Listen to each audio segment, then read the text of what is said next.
Something happened this morning that has never happened before in this war, and that reveals more about the true state of this conflict than anything either side has said in 24 days of fighting.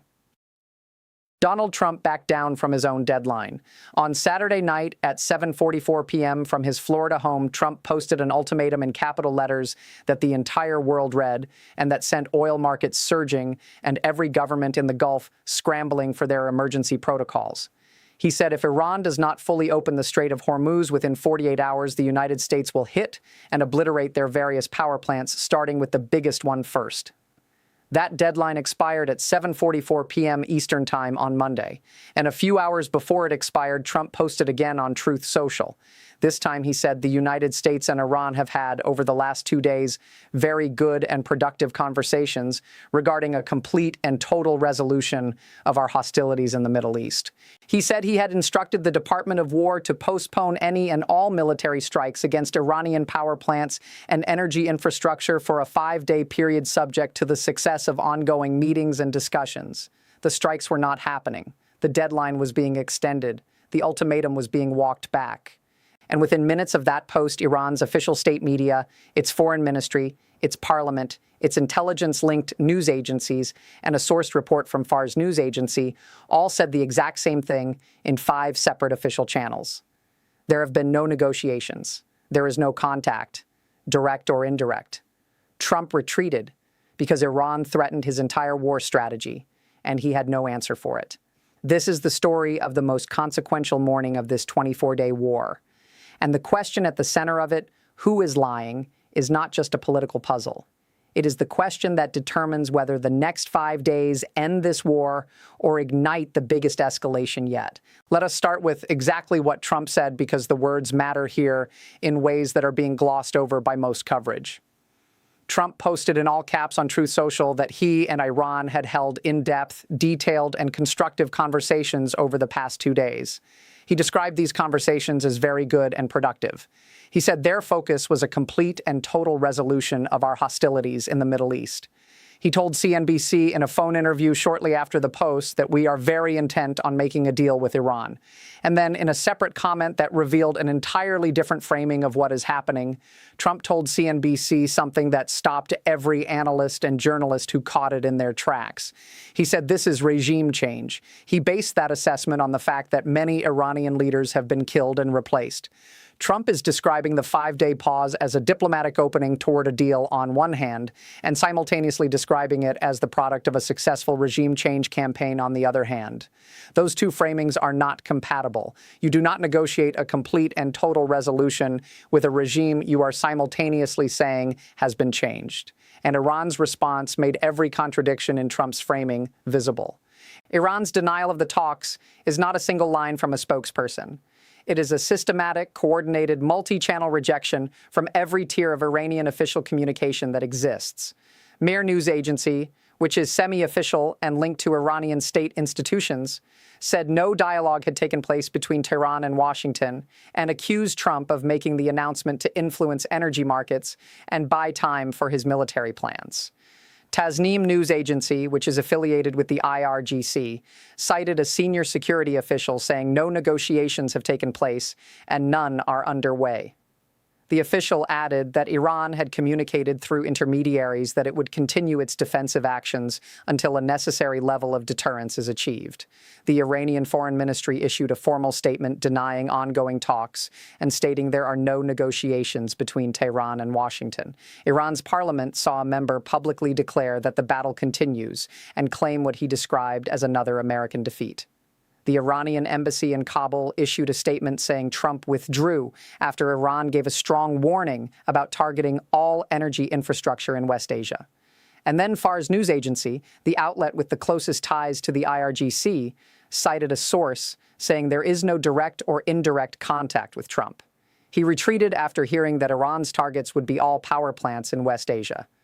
IRIB, Iran's state television, put a graphic on air that read, Trump, fearing Iran's response, backed down from his 48-hour ultimatum. That is 5 distinct channels of official and semi-official Iranian communication, all issued within hours of Trump's announcement, all saying the same thing with increasing specificity and authority. This is not routine denial for domestic political consumption. When a government wants to simply reject a foreign narrative for its home audience, it issues one statement. When a government deploys 5 separate channels of communication in rapid succession to deny the same claim, each with escalating authority and detail, it is sending a deliberate message to the international community. Iran is telling every government watching this conflict, every oil trader, every ally, every enemy, and every potential intermediary that Trump's announcement does not describe reality. And the specific framing Iran chose, that Trump retreated because of Iranian deterrence rather than because of talks, is a calculated strategic message that undermines every element of the credibility that the 48-hour ultimatum was supposed to project. Here is why the credibility question matters so much for what happens in the next 5 days. Trump's 48-hour ultimatum was designed to accomplish something specific. It was designed to demonstrate to Iran that the consequences of keeping Hormuz closed were escalating to a level that would threaten Iran's civilian infrastructure directly. The implicit logic was this: Iran's strategy is to use Hormuz as economic leverage against America and the world. If America threatens Iran's power plants, which are the infrastructure that Iran's own civilian population depends on for electricity, heating, and basic services, then Iran faces a choice between accepting the economic pain of its own civilian population or reopening the strait. The ultimatum was pressure designed to change Iran's strategic calculation by raising the domestic cost of the Hormuz blockade for Tehran. But for that pressure to work, Iran has to believe the threat is real.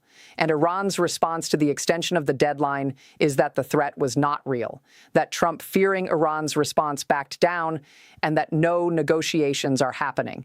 Iran has publicly declared that the ultimatum was a bluff and that Iranian deterrence forced its reversal. If that narrative takes hold, and Iran's 5-channel denial campaign suggests Tehran wants it to take hold, then the next ultimatum Trump issues will carry less weight, not more. Credibility in coercive diplomacy is cumulative. Each time a deadline passes without the threat and consequence, the next deadline carries less force. Iran knows this. And Iran's response today was calibrated to make sure the world knows it too. The markets told part of this story in real time. Before Trump's post, U.S. stock futures were down more than 1% on Monday morning, as traders priced in the possibility that the 48-hour deadline would trigger strikes and Iranian retaliation against Gulf energy infrastructure. Brent crude had climbed to approximately $114 a barrel on Sunday after Iran threatened to permanently close the strait if power plants were struck. Then Trump posted his announcement of talks and a 5-day delay. Stock futures immediately reversed, surging nearly 3%. The S&P 500 set to open higher. NASDAQ 100 futures soaring. Oil prices falling sharply. The markets interpreted Trump's announcement exactly the way he intended it to be interpreted, as a de-escalation signal that reduced the near-term risk of a catastrophic energy war extending into the Gulf. The question the markets cannot answer is whether the de-escalation is real, built on actual diplomatic engagement that could produce a resolution, or whether it is a tactical pause that buys both sides a few days while the underlying military dynamic remains unchanged and potentially intensifies. The International Energy Agency added crucial context to this moment on Monday morning when its head Fatih Birol warned that the global economy faces a major threat from the war's disruption to oil and gas flows. He said no country will be immune to the effects of this crisis if it continues in this direction. He said at least 40 energy facilities across 9 countries have been severely damaged in the conflict. And he said the current situation is worse than the combined oil crises of 1973 and 1979, which together lost 10 million barrels per day. The 1973 oil shock triggered a global recession. The 1979 shock produced the longest period of stagflation in post-war American economic history. Birol is saying what is happening right now is worse than both of those combined. The 5-day diplomatic window that Trump announced this morning is not just a pause in military operations. It is a pause during which the global economy is continuing to absorb damage that does not stop because the bombs temporarily stop. Every day the strait remains closed. Every day the energy facilities damaged in the past 24 days sit in ruins. Every day the world's oil and gas supply routes remain disrupted. The cumulative economic damage deepens. Goldman Sachs has said elevated oil prices could persist through 2027 regardless of when a ceasefire is called. Let us now examine the most important gap in Trump's announcement. He said the talks covered a complete and total resolution of our hostilities in the Middle East. But there are profound questions about who exactly is conducting these conversations and what their actual authority is. Iran's Tasnim news agency quoted a senior security official as saying that from the beginning of the war until today, messages have been sent to Tehran by various mediators. The key word is mediators. Iran is acknowledging that intermediaries have been communicating between Washington and Tehran, but Iran says its response through those intermediaries has been consistent. We will continue our defense until the necessary level of deterrence is achieved. Oman's foreign minister, Badr al-Busaidi, posted on Monday that Oman is working intensively to put in place safe passage arrangements for the Strait of Hormuz. Whatever is happening in the diplomatic space involves Oman, has involved Qatar, and may involve other Gulf states. What it apparently does not involve is direct Iranian-American contact of the kind that could produce a binding agreement within 5 days. Trump describes very good and productive conversations. Iran describes messages sent through mediators that they have consistently rejected. The gap between those two descriptions may be the most important gap in the entire story of this war's potential end. And what about Netanyahu? His office issued no immediate response to Trump's announcement of talks and a 5-day delay. That silence is notable. Israel has been conducting strikes throughout this period, including a fresh wave of Israeli Air Force strikes on Tehran that were launched shortly after Trump posted his announcement of productive talks. Israel said it was targeting Iranian regime infrastructure sites. Bombs were falling on Tehran at the exact moment Trump was describing very good conversations. Netanyahu has publicly stated he will comply with Trump's demand not to strike the South Pars gas field. But Israel conducting fresh air raids on Tehran while Trump announces productive talks creates a visual and strategic incoherence that every government watching this conflict has noticed. The 5 days that Trump has created do not constitute a ceasefire. They do not constitute a halt to Israeli operations. They do not constitute an opening of the strait. They do not constitute any Iranian commitment to negotiate. What they constitute, by Iran's own account, is a 5-day period during which Trump has committed not to strike Iranian power plants, while Iran has committed to nothing. Iran says it forced this commitment through deterrence. Trump says it resulted from productive conversations. One of these narratives is true. The other is a construction built for a specific purpose. And the question of which is which will be answered not by what either side says in the next 5 days, but by what actually happens when the 5 days are up. Goldman Sachs says oil at triple digits could last until 2027. The IEA says the current crisis is worse than 1973 and 1979 combined. Iran's parliament member declared a third American defeat. Iran's state television is running graphics saying Trump retreated in fear. Markets surged on Trump's post. Bombs are falling on Tehran. The strait is still closed. And somewhere in Oman or Qatar or another Gulf capital, mediators are carrying messages between two sides that are publicly describing their relationship in completely opposite terms. The 5-day clock is ticking. And what happens when it runs out on Saturday will tell us whether this war ends with a deal or whether Trump's most public ultimatum in 24 days of war gets followed by his most dangerous escalation yet.